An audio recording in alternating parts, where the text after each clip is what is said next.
Hey guys, welcome back to another episode of the David Mathas podcast. I know it has been a little while, and I apologize for all you regular listeners. Had some major life events happen recently, and to be honest, I just didn't have a whole lot of time to get some guests on here. But we are back, and I do have a great guest today, Andres Vargas, who is a friend of mine and actually also graduated from the USF Exercise Science Master's Program, I think 2 years before me. I think you were like two classes ahead of me. 2017. Yeah, so 2 years ahead of me, and I actually first met Andres. Well, let me back up. I first came to know about Andres because I watched a YouTube video that Dr. Lane Norton put out, where Andres was defending his that was your thesis, wasn't it? This is my thesis, yeah. Yeah, and that's how I first found out about him. And then honestly, it was like I want to say it was like a week later, I ran into you at the USF powerlifting meet Yeah, and introduced remember that? myself and everything. And then, yeah, man, that seems like ages ago at this point. I guess what 2000 that was Probably about been like 2017. 2016 or something. Yeah, Yeah. but Andres is a online strength coach. If you are following on Instagram at the Strength Cave, he's got great videos he puts out. One of the best programmers out there that I'm associated with. Oh, shucks, man, Uh, you make me blush. He's even somewhat of a celebrity. You have seen him on Mark Bell's Powercast before. Oh, jeez. And if you're You're watching on really YouTube, buttering me up. if you're watching on YouTube right now, he is wearing the power Yeah. shirt. So without further ado, Andres, what did I miss in that intro that you would like people to know about you? Shoot, man, I think you did a great job. Yeah, I'm a strength coach, nutrition coach. I've been doing this for a while. Even in grad school, I started doing it, as I'm pretty sure you did as well. Yeah. And had some great mentors, Dr. Bill Campbell, Dr. Lane Norton. Just fortunate to be able to have been, rubbing elbows with people like that. And yeah, I appreciate those kind words. It's very nice of you. Well earned, well deserved. I remember when we met. I'll be honest with you. When we met, you came up to me and you're like, "Yeah, I saw you on YouTube, and I just wanted to introduce myself." It was like the weirdest thing for me because I mean, every now and then I get that too when I go to like conferences and stuff, but I don't really see myself as any kind of celebrity at all. So it's like when people are like, "Hey, I saw you on the thing. I'm a big fan." I'm like, "Oh, man, that's weird." It is weird. I know what you're talking about because it wasn't the first Arnold we went to because it was 2017 or 2018. I can't remember. But then the next year, like I went back and like there was like one or two people that came up and they're like, "Oh, I really like your IG," and I started my YouTube at that point, and I'm like, "Wow, this is really weird." I know what you mean. Like it's weird, but it's well deserved because you put out great information, and really appreciate you coming on here. Guys, so the reason why I brought Andres on here is, we could talk programming all day long, and I probably will have him come back on to talk programming because that is another very interesting topic when it comes to powerlifting, which he's very, very capable of and very knowledgeable of. But the other day, it was about 4 days ago now, which doesn't make any sense to any of you guys who are listening to this in the future, but he did come out with a great post about why hormones matter for fitness. Okay, so a lot of people will talk about calories in versus calories out, and that is a huge component of it, right? But there is more that goes into it, and Andres did a great job going through some different things different topics that we're going to bring up and let him talk about a little bit and explain further because hormones are going to play a factor in it. Yes, calories in versus calories out is very important. It's a huge component of it. But if people tell you that the hormones do not matter, they're either lying to you or they just don't know enough because there is a big factor that comes into play. So I'm gonna start the conversation off with testosterone because that's where you started it off in your post. Sure. What do people need to know about men and women about testosterone and how that's going to affect their fitness, their strength, their weight loss efforts? Go ahead and take it. Great. That's a great question. I mean, obviously testosterone is going to be, everybody has a faint idea about testosterone, mainly because of the whole steroid thing, right? So most people are introduced to testosterone through steroid use, usually because they're watching ESPN and some dude just got busted for some new steroid that he's taking to try to enhance performance. So that gives you a clue right there that there's something to testosterone that enhances performance, at least so far as a supraphysiological level, meaning you're taking in a lot of testosterone above what you would normally produce naturally or what you would normally have in your body naturally. What And is so what is the range, the natural range for somebody? so I've heard like 280 to 900, yeah. 300 to 900. Like, what do you think? So when it comes to blood work in general, and you see these lab values, and if you get a panel done, it might say that normal is, like you said, maybe 250 or 300, all the way up to like 1,000 nanograms per milliliter, or picograms per milliliter, depending on what hormone you're trying to measure. But you have to keep one thing in mind with that stuff, which is that there's no discriminatory filters on that, as far as, are you looking at a 30-year-old man or a 70-year-old man, or are you looking at a diseased population or a healthy population? These things make a big difference. And so that's why there's this huge range. In my opinion, if you're down near 300 and you're a 30-year-old male, there's probably something going on that you need to investigate, because that's pretty low. Right. Whether that's going to be, some sort of traumatic brain injury, or you've been dieting chronically and you're on really low calories, or maybe you have some sort of hypothalamus issue or something like that. For performance, I would say you want to stick closer to the higher end of that range. So maybe like 700 to 1200 would be a good range for somebody who is healthy, eating a good amount of calories, trying to build muscle, trying to be athletic, trying to be fit. Not to say that you can't build muscle and you can't optimize things below that range, but typically when I see people who are doing the best, they're around that range. Right. Right. Absolutely. There's people also that naturally are above 1200. I know a few that hang out in the 12 to 1500 range. And that's not necessarily to say that that's going to give them an advantage, because we also have this built-in mechanism within our body to basically blunt the effects of having that much testosterone. So that's total testosterone, right? Right. And total testosterone is how much testosterone is floating around in the blood, but it's not a sign of how much testosterone you have floating around that is able to interact with your hormonal receptors. And that's the free testosterone, right? That's free testosterone. Okay.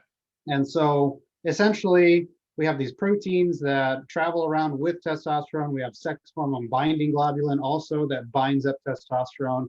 And so you might go from having 1,000 total testosterone, and you look at your free testosterone and it's more like 20 to 30, or say 20 to 50 or something like that. So a lot of it is floating around bound up to something else, and is not necessarily able to interact with the receptor.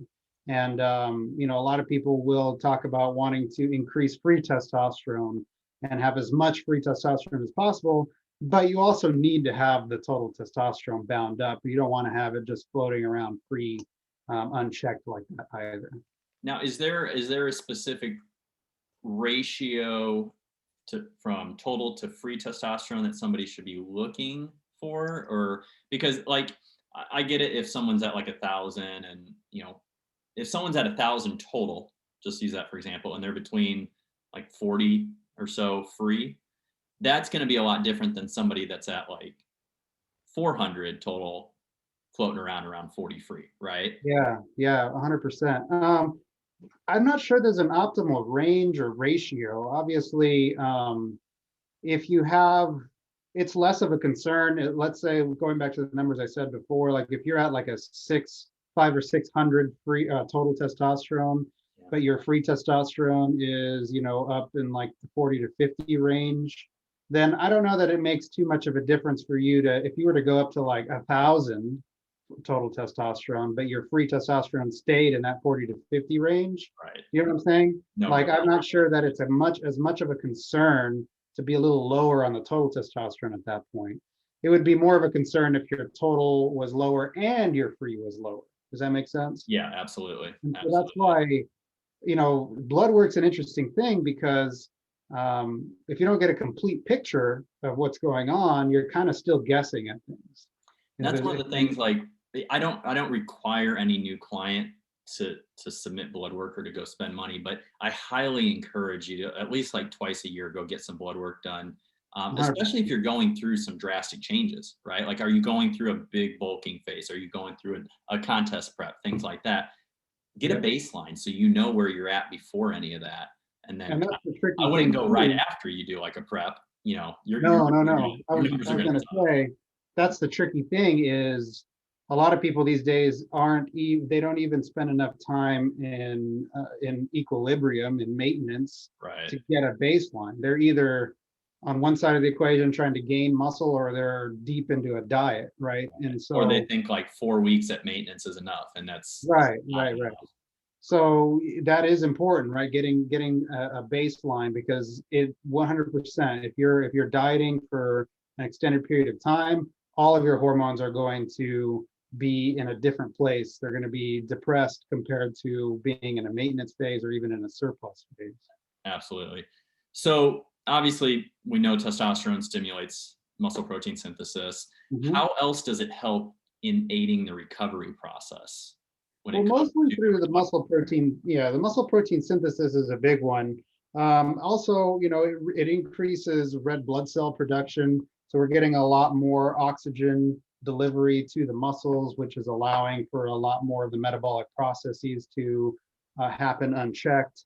It's going to stimulate a lot of different pathways as far as your mood, as far as it decreases anxiety, it increases your novelty seeking, which is going to help you to, for instance, if your testosterone is higher and you're going to the gym and you have that thought in your head of, do I want to push it really hard today versus like, I'm kind of scared to put more weight on the bar. Right. Having more testosterone is going to make you a little bit more aggressive in that sense, right? Yeah. Now that could be a double-edged sword, because then maybe it makes you not want to rest and recover, right? Yeah, and I see that a lot with people, especially not trying to stereotype anybody, but that typical gym bro type guy, early 20s, that's running on a ton of testosterone. They want to just hammer it away 7, 8, 9 days in a row before they take a break. Every day's arm day, every day's bench day, and you might be able to get away with it for a little bit, just because you're in that prime period in your life. Right. And, you can eat anything you want, basically. Your body's just naturally recovering well. But I'm going on 37. I know you're what? Going on 31. Yeah. So we can both sit here and tell you all that recovery does not get better as you get older. No. I tell you what, when I went through that period in life where I was 23, 24, 25, and I was able to like slam weights like every day and, recover. And then at a certain, it's probably around like late 20s, just can't do that anymore. No. And I learned the hard way, unfortunately. There was a lot of injuries that got racked up. It was really only like, in college and stuff back in my early 20s, it was really only an off day if I was just too hungover to go to the gym the next morning. I mean, there's been plenty of times in my life where I've gone weeks without taking a day off. And, looking back on it now, I cringe at that and just thinking how much better progress, but you live and learn. And if you guys are in your early 20s and you're listening to this, please heed our advice. Recovery, treat your bodies well now, give it the rest it needs, or it's going to force you to rest later on. But another thing with males and testosterone, one of the things I like that you mentioned is that it can help decrease abdominal fat storage. Yeah. Right? And I know a lot of men are, especially as they kind of get into their late 30s, early 40s, they're starting to notice a little bit more of the love handles and the lower back and the midsection body fat. That might be, if you're working out a lot and your calories are in a good range, that might be an indication that something's not right with your testosterone. You might want to go get some blood work done and talk to your doctor just to make sure, we're Could not really be. I don't think we're really gonna touch on the whole TRT thing in this talk, but there's no shame in having to go do that. But don't just jump on something like that until you get tests done, Mhm. right? Because Andres did a great job talking about there's ratios and there's free and total testosterone, all these things you need to look at. And that's where a medical professional can really help you. So don't try to go about doing it on your own. Yeah, that's a great point. I think a lot of time, I mean, you can see a body recomposition effect through improving your health and improving your hormonal health. For instance, obviously you're going through being a new father, Yeah. and so interestingly enough, and I don't want this to be a nocebo effect on you, but um, the process of expecting a child for a man actually has a profound impact on testosterone levels. Really? Actually, we find that men who are expecting a child or with their significant other, their testosterone can be cut by as much as 50% throughout the whole process, and it extends into after the child is born as well. And part of that has to do with the fact that there's sort of a change in the hormonal composition. Estrogen increases a little bit more, and another hormone called prolactin increases during this time. And prolactin is actually perhaps what's responsible for that whole, when we think about steroid use or we think about TRT, and they start talking about like female breast tissue happening, gynecomastia, more of like a, softer body around the midsection. That can be due a lot in part to prolactin, and prolactin has an inhibitory effect on testosterone production. Yeah. So that's another one you might want to look at. And there's nothing wrong with, these days the supplement companies make a lot of money off of trying to do testosterone boosters and all that kind of stuff. The big one back in the day was like tribulus terrestris and all that kind of Remember stuff. that? Yeah. D-aspartic acid became big like 10 years ago or something like that. There are some that work, but it's more like if you're already in a good place, they're probably not going to do much for you, but maybe they help if you're in a position where maybe you're expecting a child and you're trying to counteract the natural effects of what are happening with your body. You know what I'm saying? Yeah. No, that's a really good point. And, you know, I don't, so in my history and stuff, I suffered from a really severe eating disorder that I Mm-hmm. nearly died from. My testosterone levels were tanked. I mean, for Mm-hmm. a while, they had me on TRT to help Mm-hmm. get back up. I'm not on it anymore. But my natural levels, even getting up to a healthy body weight and everything, they never got above 300. Okay. Kind of going back to that scale that we talked to Yeah. before. And I can tell any of you guys right now, if you're in your 30s and you got a 300 testosterone levels, you feel like shit. Like it's Yeah. not Not a good. good feeling, even though you're in the quote unquote normal range. Normal is going to be contingent on you and how Mm-hmm. you feel at that range. But since last November, actually, my wife told me November 19th, 2020, on my birthday, that she was pregnant. Wow. Um, you feel, and I don't know how this relates to it, but I think that natural stress and responsibility and stuff that comes to any male who knows that they are now starting a family, that might play a factor into it too. I know stress does, chronic stress can lower those testosterone levels too. Mm-hmm. Um, I don't know. Sleepless nights now and all that stuff too could be bringing Well, it that down. doesn't help. Yeah, definitely sleep deprivation is no good for you in terms of That's, testosterone production or hormone health in general. No, yeah, I think it's a multifactorial thing. It's not, I mean, I don't want to simplify it 100%. to say that it's one thing, right? I No. think you're touching on that there, that it can be a lot of things. How long did it take for you to really quote unquote recover from having your testosterone levels that low? Yeah, that's it took years. I don't I don't know I don't know where my levels are right now. I Okay. really don't. I haven't gotten tested for it in a long time. I can tell you that I'm feeling better than I did years ago, when I was going through all that and everything. but I would still say I'm probably on the lower level. I would think at some point, just naturally aging as a man, like, and Sure. how my history plays a factor in it, I'll probably have to go back on TRT at some point. Sure. Right now, if I had to guess, I would probably say I'm still in the mid 300s, Okay. maybe 400. But when I was on, when I was on TRT, like I was regularly testing in the 500s, 600s and stuff, Hmm. which it makes a world of difference. It really does. I mean, not only your gym performance and how your body starts to change for the way you want it to change, more muscle mass, leaner physique, things like that. Your energy levels, your outlook, your drive, your discipline, all that improves. Testosterone is so crucial.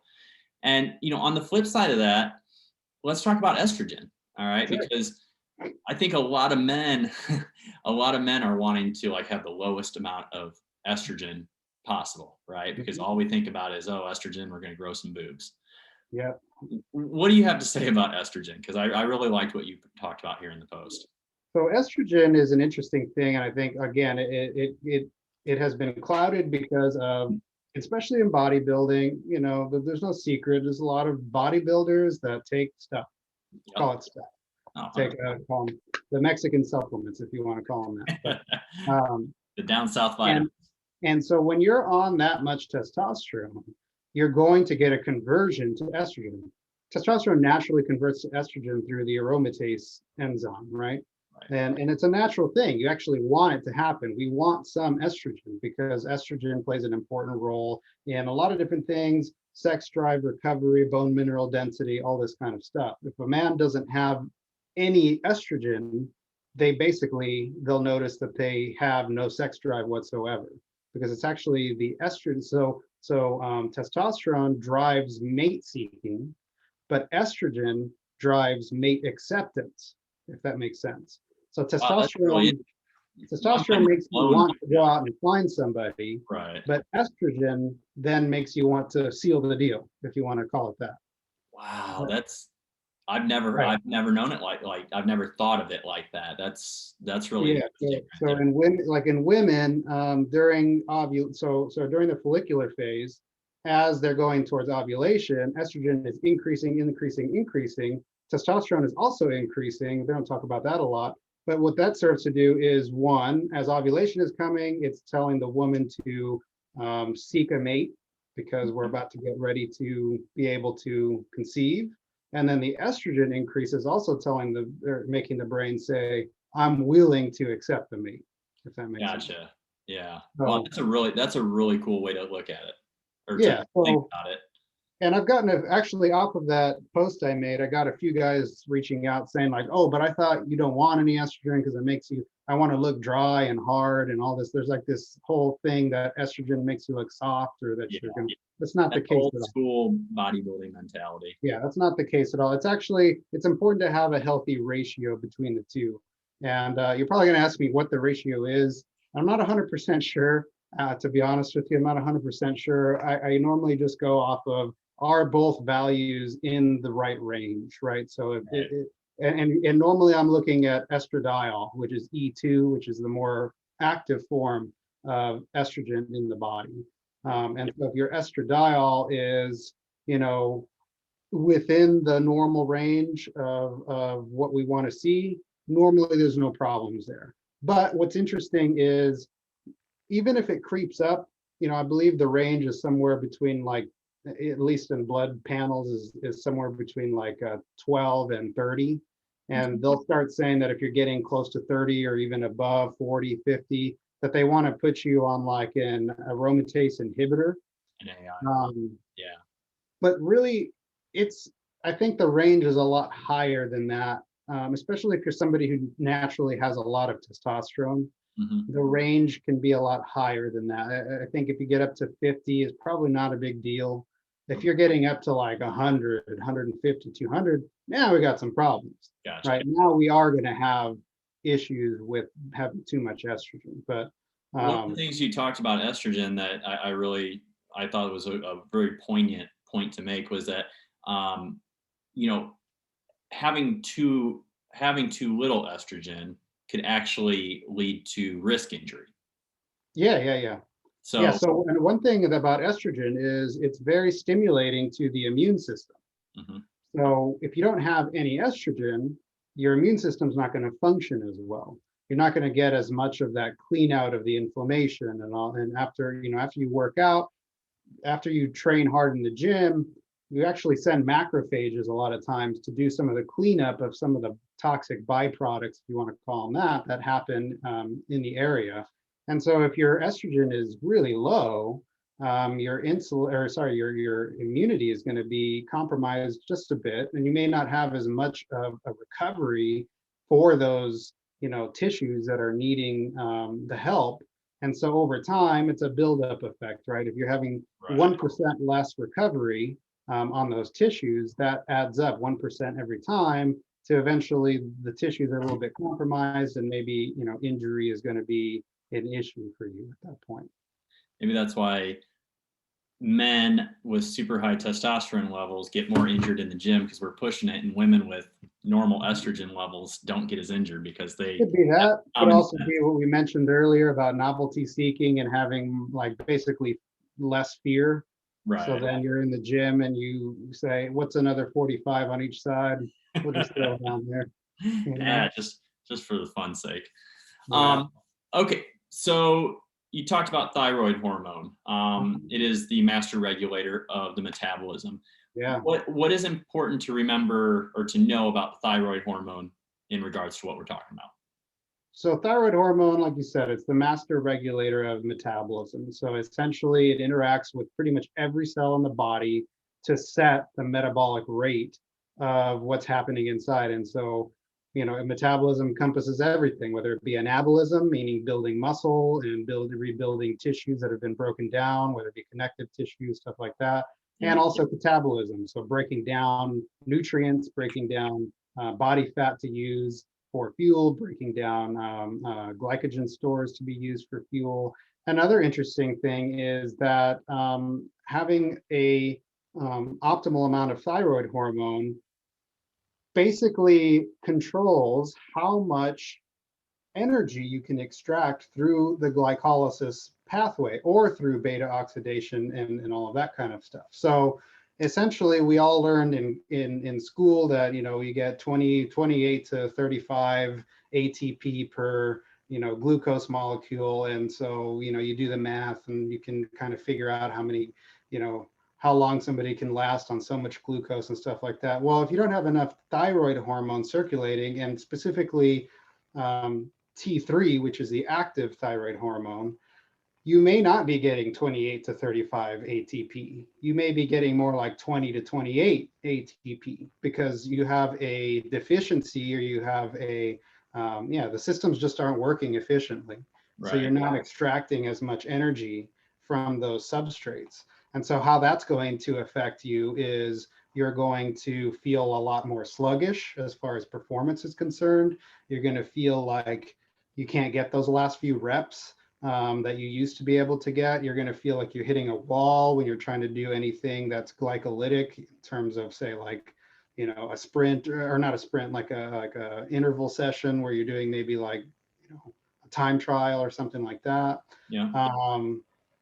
You're just going to have a harder time contracting those muscles. You're going to have a harder time recovering because, again, it's all part of metabolism, right? Yeah. So this actually is really common in CrossFit athletes who are pushing themselves so hard. I've seen a lot of CrossFit athletes end up with hypothyroidism. And why that is probably, again, multifactorial. But and is it chicken or the egg? Are they overtrained, and so that's why they feel sluggish, and then their thyroid craps out on them, or is it thyroid playing a role in that? Who knows? But that's very common for Yeah. people. It might not seem like, someone listening to this, they're like, oh, it's like 8 less ATP, right? Mhm. That can make a huge, huge difference. Like that is a Big difference. very, very drastic change right there. So, If you want to just you think know, about it that way, 8 out of, say, 30, that's almost a 30, that's like a 30% reduction. So you yeah, can think of that as a 30% reduction in your ability to train. it's a great way to look at it. You know, you also put, you talked about how it increases blood perfusion to the lungs and increases oxygenation, Mhm. which also leads to the stamina thing that you're talking about and being able to push through those last remaining reps or sets or whatever with that intensity. Mhm. So T3, we talked about T3. Yeah. Are there any other thyroid hormones that people Yeah. need to be aware of? It's a great question. So there are different panel. If you ask your doctor, I want to test my thyroid, first of all, they're probably going to say no because most doctors don't want to, and they're going to be like, I don't see any reason why. But if you find a good one that will, a lot of times they're going to test your thyroid stimulating hormone, which is not thyroid hormone. It is the hormone that tells your thyroid to make thyroid hormone. And so TSH is released from, up above in the brain. It travels down, interacts with the thyroid, which is down here, right? And then tells the thyroid, let's release more thyroid hormone. And so TSH is what people go off of first to see if there's any issue with the thyroid. So if TSH is high, then that means that the thyroid hormone, the thyroid gland is having a hard time releasing thyroid hormone. It's not releasing enough. Okay. The tissues are relaying back to the brain that we need more thyroid hormone. So TSH usually the first one. Usually a normal value is going to be anywhere from about 2 to 4, depending. Now, of course, if you're listening and you're from the UK or Australia, I apologize because I'm using American values here, and they're a little bit different sometimes over there. But if you find that TSH is say 5, 10, 20, who knows, then they're going to investigate further and they're going to start to measure things like T4, T3, maybe reverse T3, maybe thyroid uptake, maybe thyroid antibodies to see what's going on. And so that's a lot of stuff to keep track of, but each one of those things kind of gives you a clue as to what might be going wrong, right? Right. So if T4 is in the normal range, but T3 is well below the range, that tells me that you're having a problem converting T4, which is the inactive form of thyroid hormone. Think of that as like free testosterone, or sorry, total testosterone. It's kind of bound up. It's not really interacting with the receptors. Right. It gets converted to T3, which is the active form. So you're having a problem with that conversion. Why are you having a problem with that conversion? Well, now we have to investigate further. If both those values are within sort of normal values, but your reverse T3 is high, well, reverse T3 competes with normal T3 to bind to the receptor. And reverse T3 doesn't have the effect of stimulating the metabolism.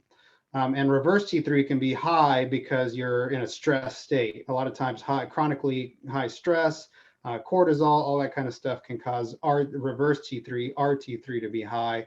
And that basically creates sort of like a hypothyroidism state because T3 can't bind to the receptor. Okay. Makes sense. Thyroid antibodies, well, that's usually if you have an autoimmune dysfunction like Hashimoto's thyroiditis or something like that. If those are high, the same things kind of happen. It's going to cause the thyroid to not release enough of the thyroid hormone, and so you're getting hypothyroidism that way. Oh, man, you just educated me on that. I'll tell you that.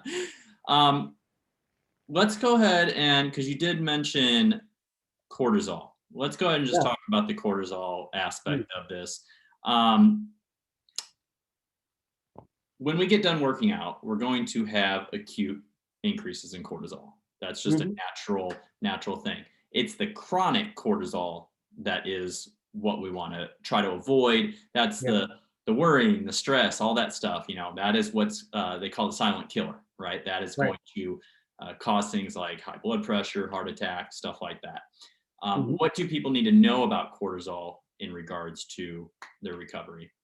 So cortisol plays an important role in tissue recovery. It basically tells the body that the tissues have gone through some sort of trauma or something like that, and it tells the body to send resources to come and fix whatever damage has occurred. Right. So we want that to be released. Another thing it does is during exercise, your cortisol goes up because it stimulates your body to release more fatty acids and release more glucose into the blood so that you have energy to burn to actually exercise.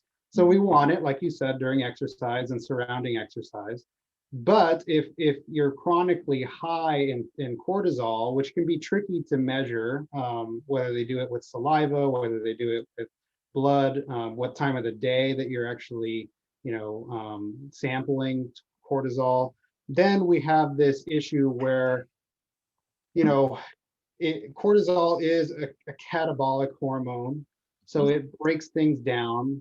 If you're constantly having high cortisol, one thing it can do is break down protein for the amino acids to then get converted into glucose to have for fuel. And so then you're going to have this interplay where now you're sort of having a higher blood glucose value.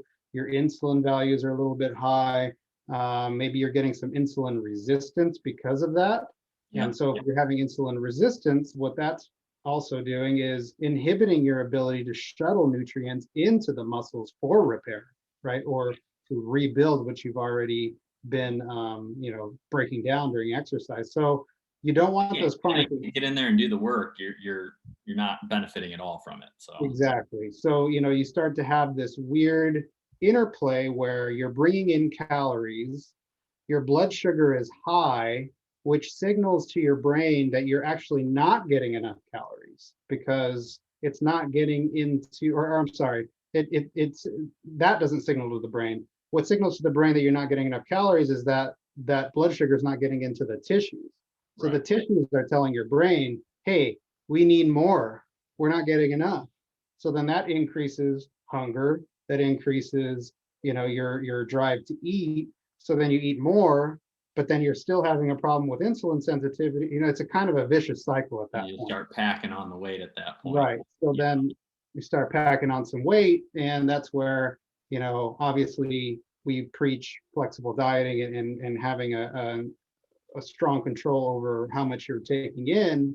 But at a certain point, like you were saying, sometimes your drive to eat, your hunger signals can be so strong that they'll start to trick you into snacking on little things here and there and not counting this. It's just the way the brain wants to survive. So yeah, I tell people all the time, it doesn't matter how much we want to be ripped or how much muscle we want to put on. The body's main job is to keep us alive, and it's going to do whatever it needs to do in order to do that. That's why our metabolisms adapt when we've been chronically dieting or yo-yo dieting for a long time. It's why reverse diets are so important. That's why, diet breaks we've kind of come to find out are not needed. Like, you don't have to take diet breaks, but they can kind of help, I think, in this specific instance with lowering cortisol levels for a little bit, allowing your body, especially if you've been chronically dieting for a long time, you're on contest prep, you just been in a long extended fat loss phase, you're going to build up that natural cortisol that we're talking about. Right. Your sleep is disrupted. You're trying to work out a lot on very few calories. You're building up all this cortisol. Diet breaks kind of allow you a week to just kind of take calories up a little bit, relax. There's nothing magical to it except it gives you the opportunity to relax a little bit. So cortisol, like, I've had sleep issues pretty much since day one when I went into the Army. Like, just getting woke up at random times throughout the nights, having shifts at night where I was on watch, being over in Iraq and getting off a 12-hour shift and then having a mortar come over the wall and we get attacked and I have to go back in. Like, my sleep pattern has never been the same, even to this day, all these years later. And chronically high cortisol is something that I deal with, and something that I've had to take some measures to try to calm down a little bit. But once I have been able to calm it down a little bit more, you see a huge difference. You see how much that stress actually plays a factor in your life. And right now, not gonna lie, those cortisol levels are jacked up a little bit right now with the new baby and juggling work and no sleep and everything. So this is a very important conversation for me too, and a reminder that, hey, I got to get this under control. So yeah, there's nothing wrong with at a certain, especially during times of high stress like you're in right now. I mean, there's things like ashwagandha and, different adaptogenic herbs that could help. I think that there's nothing wrong with doing a little bit of that, especially during times of high stress. You mean And my nightly bourbon isn't helping? oh, I mean, well, that'll help you relax, that's for sure. That is for sure. But I know we're kind of coming up on time. There's two more I wanted to kind of touch on. And guys, I'm going to link all of Andres, his social media and stuff below. If you're watching on YouTube, it'll be in the description. If you're listening on iTunes or Spotify, it'll be in there. Go check out his page. Go check out, you have a YouTube channel too, right? I have a YouTube channel, and I tried to hit it hard for a while, and then I stopped making videos and focused on TikTok and Reels instead. But Hey, the reels are coming along real good, no pun intended. But yeah, definitely go check out his IG because he's very active on IG. He puts up some great posts, and this post is one I highly suggest you guys go look at. But the last two I want to talk about are vitamin D and growth hormone. Hmm. Vitamin D is something I'm super interested in. You living in Arizona, me living in Florida, we get plenty of sunshine. We get plenty of vitamin D, but there's a lot of people, especially from where I come from in Northwest Indiana, where there's a lot of the year where it's pretty dreary, right? It's no sun, and a lack of vitamin D is something that I see hurting a lot of people. They're Absolutely. not getting outside enough. They're working desk jobs in an office. They go in when it's sun's coming up. They go out when it's sun's going down. And vitamin D is so crucial for our overall health. There's supplementation you can take, of course, but why do you think vitamin D is one of the more important things that we need to focus on? Mostly, and it's interesting that I put this in the whole post on hormones, because people don't think of it as a hormone. But it technically fits the parameters of a hormone. It is something that our body produces because of our interaction with sunlight. It has so many interactions in the body. It turns on so many different genes in the body, and you could spend hours just talking about all those things. But specifically when it comes to immune system function, it's very protective in terms of helping your immune system function well, and boosting your immune system to do its job. There is some speculation that some of what we call flu season, or winter, tends to be a little bit more, people tend to be more susceptible to sickness during the winter, because a lot of people spend that time indoors, especially in northern climates where they're not able to get the sunshine, or it's cloudy even when they are able to go outside. And so they're not getting that vitamin D production, and that's having an inhibitory effect on the immune system. Vitamin D is crucial when it comes to your ability to, regulate calcium and phosphorus, which are in your bones, right? So your ability to build bone mineral density, which is only going to help you as far as performance is concerned. Somebody needs to tell Conor McGregor that he needed to be taking more vitamin D, and perhaps it would have been a different result a couple of weeks ago, right? Yeah, you got to strengthen those bones. You want to add weight to them. Yeah, exactly. It also helps to regulate your sex hormones that we were talking about earlier. So it has an interaction with testosterone and estrogen and progesterone and all these different sex steroids, they call them. But it is super important when it comes to performance, because it, like we said earlier, with the immune system function, but it also plays an important role with recovery and your ability to build muscle and repair muscle. It has a hand, I'm probably, people think I'm overselling it at this point, but it really truly has a hand in so many different processes in the body. Yep. And unfortunately, a lot of people are deficient. Yep. Whether it be because they don't go outside a lot, it's fine. Obviously, there's a concern with skin cancer and things like that. So we don't want to have overexposure, but it definitely is something that you might consider supplementing with if you get some blood values and you see that you are below a certain threshold, a certain level. Yeah, last year, I think it was sometime last year, my mom, who's still up in Indiana and everything, in her mid to late 60s. Doesn't have the healthiest diet, you know. She was complaining of, you know, having some weakness, just getting sick a lot, just feeling just not energized, things like that. Of course, we looked at working on her diet a little bit too, but I had her start supplementing with vitamin D, 5,000 IU's. That was it. And I want to say within like 3 or 4 weeks, she reported back. She's like, I feel better. I feel more energized. I feel like I have a little bit more stamina, a little bit more energy, things like that. It really makes a huge difference. I don't think you're overstating it whatsoever. I'm a huge proponent of vitamin Yeah. D, and I'll occasionally ask, you know, new clients and stuff like, are you taking vitamin D? Have you thought about it? Like, especially if there's something that pops up on their inquiry form that kind of indicates that maybe Sure. either based on geographical location, occupation, things like that, knowing that they might not be getting enough vitamin D. So I think it's huge.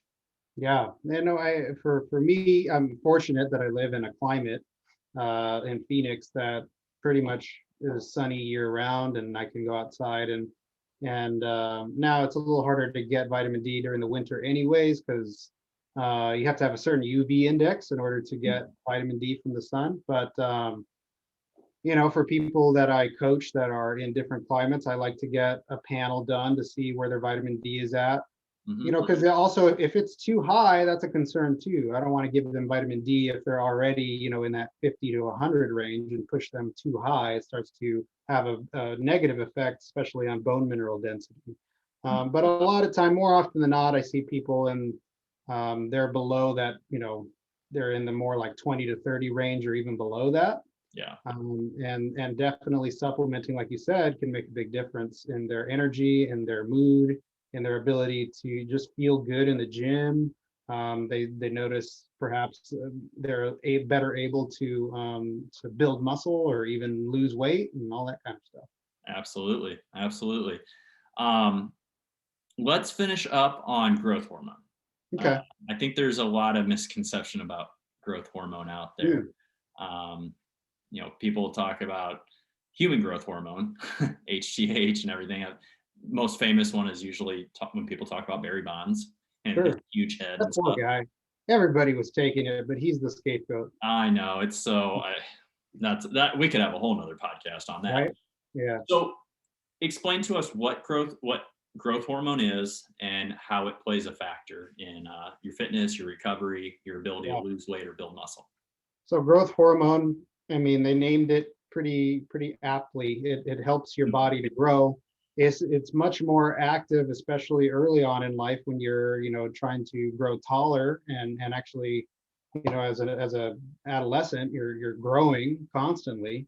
It has, you know, in that age, it acts on the bones and the growth plates to, you know, increase the length of your bones and make you grow taller, and it helps your connective tissue grow along with it. Interestingly, most people think that because it's called growth hormone, it helps your muscles to grow as well. It doesn't directly make your muscles hypertrophy. That's the interesting part. It has an indirect effect through insulin-like growth factor. And so growth hormone essentially stimulates insulin-like growth factor to be released, and then insulin-like growth factor then goes in, interacts with the muscle cells to either hypertrophy or hyperplasia, which means to grow more muscle cells, more muscle fibers. But what it does still do in adulthood is act to grow and repair our connective tissue. So when it comes to, you know, ligaments and tendons, which take a beating from lifting weights and from exercising, you know, it's not all about the muscles. People really want to make it all about the muscles, but you know, you could have just look at I forgot the guy's name, but just look at the dude who just had this horrific pec tear not too long ago. Oh, Ryan Crowley. There you go. Yeah. You know, I know that it was the muscle that did tear, but a lot of times injuries can happen because the muscle grows, but the tendons themselves don't grow stronger.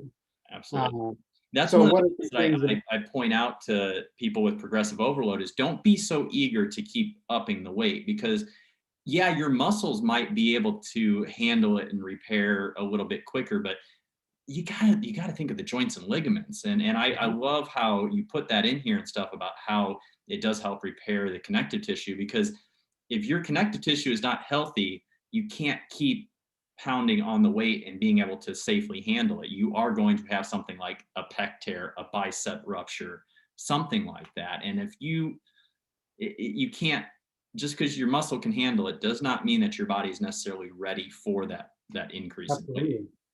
And so, it's one of those things. It also improves red blood cell production. So again, that's helping your fitness. Even if you're just somebody who lifts weights, it is important for you to get oxygen delivery to the muscles. We want that to happen. So yes, having a better cardiovascular system helps you lift weights more. And drop sets are not enough for your Yeah, cardiovascular system, exactly. guys. I tell people, like, people are surprised a lot of times when they'll come to me and they want to go through a building phase or something, and I still have cardio in there, and they're like, well, isn't this going to kill my gains? Yeah. 30 to 45 minutes of cardio a week is not going to kill your gains. You're Well, actually let me going tell to you this. find, It's another case of taking advice from the guys who are on the Mexican supplements, because what happens when you increase testosterone to super physiological levels, you get an incredible increase in red blood cell production and hematocrit, to the point that a lot of them have to donate blood, or else becomes yeah, dangerous. So in absolutely. that instance, yeah, maybe you don't need to do cardio because you're already taking a substance that's causing you to have an enhanced ability to carry oxygen. But for the rest of us, we have to keep that up a different way. For us common folk down here, Yeah, we yeah, have to yeah. still do cardio. And But cardio, so interestingly enough, there's an interplay there between vitamin D and growth hormone in my mind, which is that if you don't have enough vitamin D, that tells me usually that your circadian rhythm is a little bit off. And like you mentioned, you have some issues with sleep. So if your circadian rhythm is off, that often leads to some sleep issues. yeah, And it's during sleep that we release growth hormone, right? And it decreases over time. That's why they started giving it as an anti-aging supplement, because you do start, just like all hormones, you do start to release less and less over time. But imagine if you're not sleeping well, you're not reaching deep sleep, you're not reaching the cycle of sleep where you are actually getting that growth hormone release. mhm, Now you're not getting growth hormone released much, if at all, and you're not getting that beneficial effect as far as your tissue repair, as far as your connective tissues, as far as all of that. Maybe you start to notice more injuries like tennis elbow or tendonitis in the knee. Growth hormone is whoops, uh, had a malfunction there. Growth hormone is also stimulatory to metabolism in a similar way to thyroid hormone, just not as potent as thyroid hormone. And it does play a role in body composition because it promotes the oxidation and burning of fat a little bit more so than you would without it. absolutely. So if you guys are not getting your rest, your cortisol's jacked up, your growth hormone's all jacked up, all that hard work you're putting in is for nothing. You are not going to be maximizing Yeah, anything. it's not for nothing, but you probably could optimize things, right? It's like, and here's I think an important thing, because I think people could get so far down this path that they start to feel like if their hormones aren't perfect, then they're not going to be able to have any success. That's a good point. But just let's take your case as proof that that's not necessarily true. If your testosterone was quote unquote on the lower end of the range, Mhm. then if somebody were to think, well, I guess David just can't build muscle, he's not going to be able to have a good physique, he might as well just quit. But you've built quite a bit of muscle, and you have built a good physique, and that you've done so in spite of the fact that perhaps things weren't optimal, Yeah. right? I mean, So everybody's going to have something that's not going to be 100%. yeah, Right? 100%, yeah. Not everybody is going to have the most optimal growth hormone or cortisol levels or vitamin D, all this stuff. All you can do is figure out where you're at right now and what you need to do to try to inch a little bit closer. And just understand that these all play a factor. They're all a piece of the puzzle when it comes to your health and your physique and your performance, just like calories are. So if you feel like your calories are on point, your training is good, all this stuff, and you're still not necessarily seeing the results that you feel like you should be seeing, get a hormone panel done. Check Yeah. things out. Make sure that everything is well within range. At least you'll have peace of mind. And if you Yeah. find some things that are off, listen to this podcast, talk to your doctor, get on the right track, because it's not just about getting these things in line for your performance or for your physique. You got to think about your life and your just overall quality of life as well. And trust me, when some of these areas are low, your quality of life is off, and you want it Yeah. to be as most optimal as possible. So Andres, man, thank you so much for coming on. This was great. You guys, like I said, I'm going to leave all his stuff below. You can find him at the Strength Cave on Instagram. Any parting shots, any parting words you'd like to leave people with? Yeah, I think that you touched on it really well there, which is that most of the time people, a lot of people are going to go really far with just doing the basic things like, making sure that your calories are in check, making sure that your macros are optimized for whatever your goals are in terms of fitness, whether it's putting on muscle or strength or losing body fat. And most of the time people are going to do just fine with getting on a nice periodized training program that is, customized for them by an experienced coach. But sometimes that isn't enough for some people. And that's where looking deeper into these things, whether it be through hormones or even just getting a basic complete metabolic panel and a complete blood count, you can see a lot of things that might be going on in the body just from that, at least as far as working with a professional who can identify those things. And then figuring out, a lot of times there's a lot of ways that dysfunction or sickness can manifest themselves. But the good news is that a lot of the times that those dysfunctions, a wide array of dysfunctions, boils down to a few very simple things that are going wrong in terms of the way you're living your life or things like that. So it seems really complicated, but a lot of times there's a lot more simplicity to it. Like most things in life. Well, Yeah. I appreciate your time, and thanks for coming on. It's just great to catch up with you, and look forward to bringing you on again in the future. And I'm sure we'll be talking programming, strength training, all that good stuff in the future. All right. For sure. Thanks so much for having me, man. It's a pleasure to be on the podcast. Oh, thank you. And guys, once again, if you guys enjoy this podcast, enjoy other podcasts, don't forget to subscribe if you're on YouTube, or if you're listening on iTunes, you can watch it on YouTube if you want as well. And I just appreciate all you guys' support, and I will be back with another episode soon.